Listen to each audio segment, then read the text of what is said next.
Good job, Daniel. Woo! I just had to say before I got started, I don't know where Cody's at right now. I'm over here. Okay, but I just love the way like you were asking, you want to get up on the stage? You were asking like somebody, you want to get up on this dick? It was a good way. I like that. I don't know if anybody's ever heard me talk about it before, but once I talked about the rain boots and the thong song and how like there's no way women should have rain boots and a thong on in a sexual situation unless it was like during Hurricane Katrina, like the floods were coming in and some prostitute was like, fuck! And like, yeah.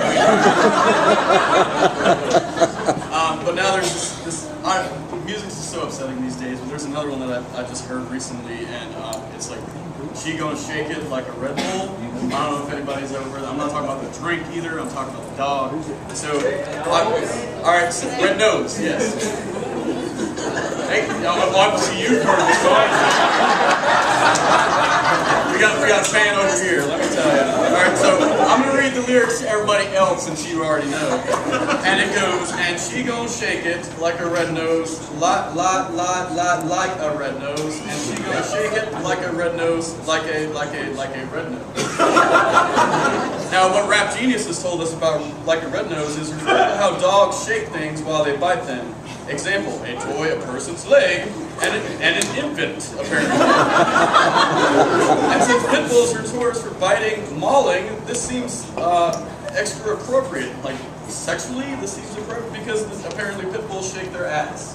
So, all I get in my head is like this visual of like some really like swole, like petite, tan woman, like on the edge of some guy's dick, like sucking it, like seizing at the to me, that just doesn't sound appealing. It sounds horrible. Unless you're this guy over here, it probably sounds inaccurate. Your whole outfit is inaccurate. I have a daughter. She just turned 19 last year. Yeah. Was that what the fuck?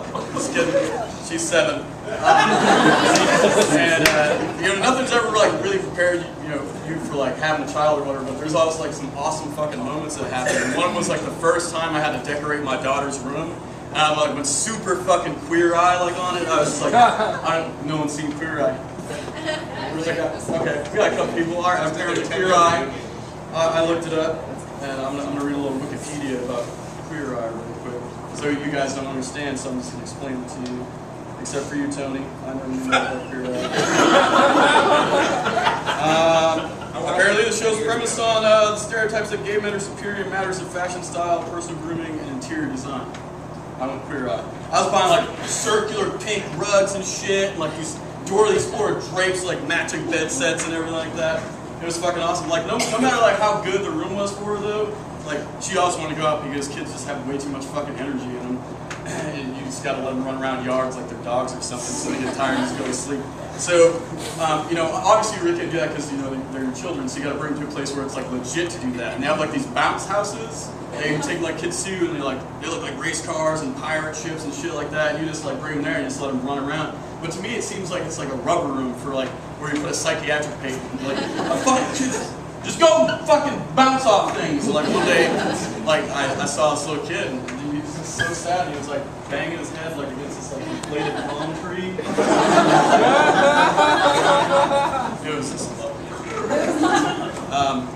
I have one kid, as I've already mentioned, but assuredly I would like to have another one. And I think if I ever get another kid, I'm gonna get him. Like I'm gonna go find him. This looks like a good one in this shopping cart. But I'm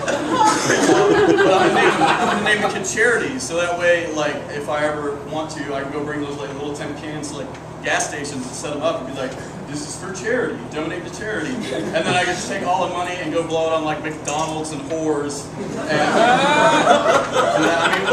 what's an extra piano lesson if she misses like, the second part of fucking chopsticks? Like, I'm not worried about it. Like, that's it. I got another joke, but it's not enough time. So good job, everybody. Today.